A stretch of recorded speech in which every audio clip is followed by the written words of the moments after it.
Salut les amis des montagnes et de la nature, parce qu'on n'est pas dans les Pyrénées aujourd'hui, on n'est pas dans la montagne, mais plus ou moins dans une sorte de plaine, proche de la A69. Et j'ai une collègue avec moi qui va nous un peu parler sur les zones humides et les impacts de la A69 sur ces zones. Allez, à tout de suite.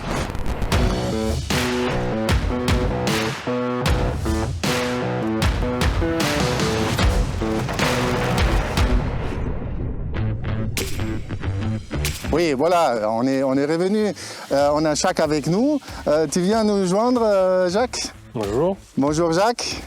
Alors, ici, on est sur quel endroit?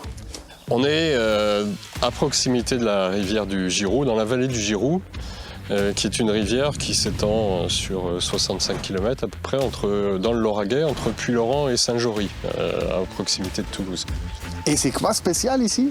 C'est spécial, c'est-à-dire que ce sont des terrains qui sont très anciens en fait. Ce sont des molasses qui, pour les plus jeunes, ont 50 millions d'années. Oh, que 50 millions? Que 50 millions d'années. Oh, ça va. Voilà, bon, c'est un peu plus compliqué que ça, mais grosso modo, la grande masse des terrains de cette vallée, c'est ça. Et dans ces terrains, on va trouver des zones très argileuses, des zones plus sableuses ou avec des cailloux et une porosité assez importante par endroit.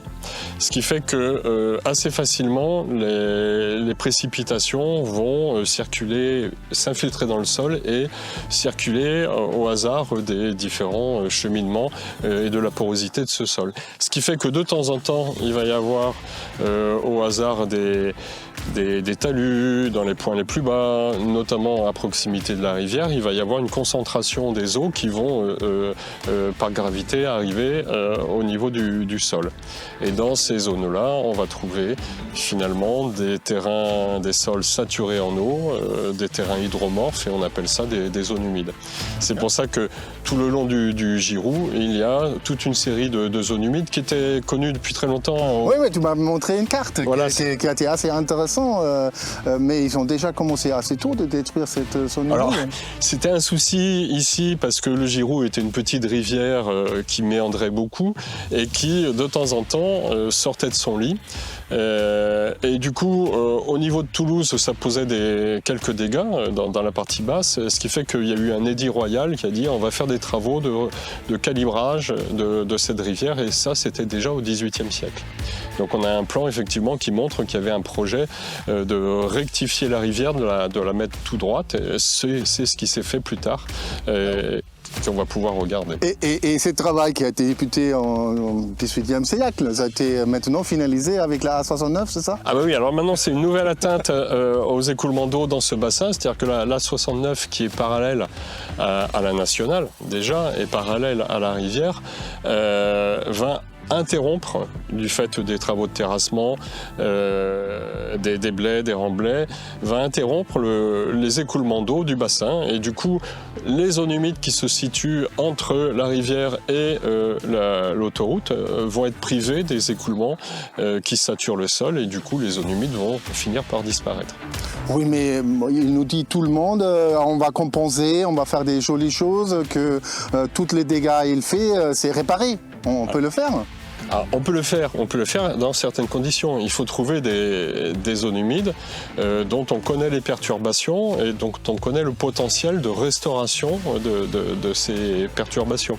Si on est dans ce cas de figure-là, par exemple des zones humides qui ont reçu des drainages agricoles, des grands fossés, etc., si on bouche les fossés, et s'il y a toujours une alimentation en eau en amont, puisqu'on est dans des systèmes qui sont alimentés depuis l'amont, on peut recréer des zones humides. Mais on ne peut pas recréer des zones humides en se disant bon, on va juste décaisser le sol à proximité de la rivière, puis on espère qu'il y aura de temps en temps des inondations qui vont mouiller ce sol et le rendre hydromorphe. Ça ne marche pas.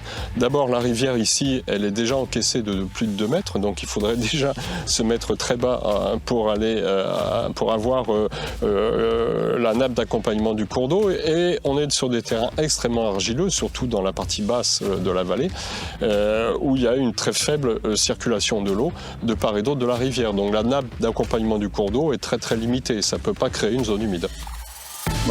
Tout court, on est capable à créer, recréer une zone humide comme humain, parce que c'est une évolution qui prend quand même vachement longtemps pour arriver. Et qu'est-ce qu'on peut avoir au meilleur cas?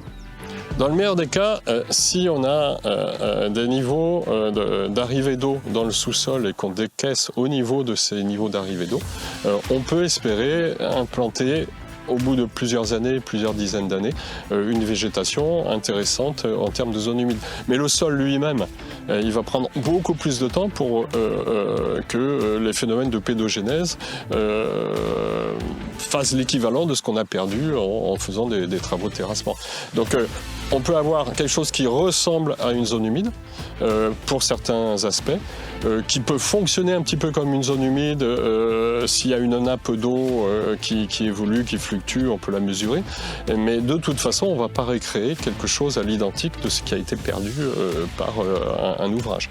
Et pourquoi cette zone humide est importante pour ici, pour la région, pour la biodiversité ou pour les humains peut-être?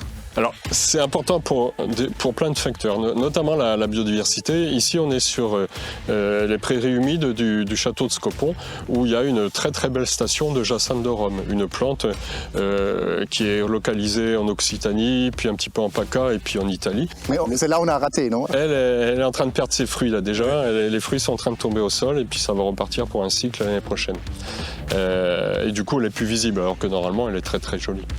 Et ça, c'est un des aspects biodiversité, mais il y a tout l'aspect fonctionnel, c'est-à-dire ça met des sols frais, ça veut dire aussi que ça maintient l'atmosphère plus fraîche à proximité, et en ces temps de réchauffement de l'atmosphère, c'est pas négligeable pour atténuer les effets de sécheresse aux alentours dans les cultures qui sont à proximité.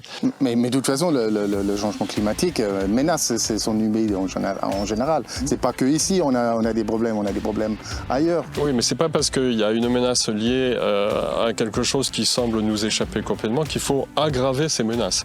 Et en plus, les effets du dérèglement climatique sont des effets qui s'opposent. Il peut y avoir des alternances de sécheresse et des alternances d'arrivée d'eau considérables. Et donc c'est justement ces zones humides-là qui ont une capacité de retenir, de réagir, à mettre en stock de l'eau si elle arrive trop rapidement et en abondance. Donc les choses ne sont pas si noires ou blanches. Et les zones humides, justement, contribuent à atténuer les effets du changement climatique localement, à l'échelle des parcelles qui les entourent.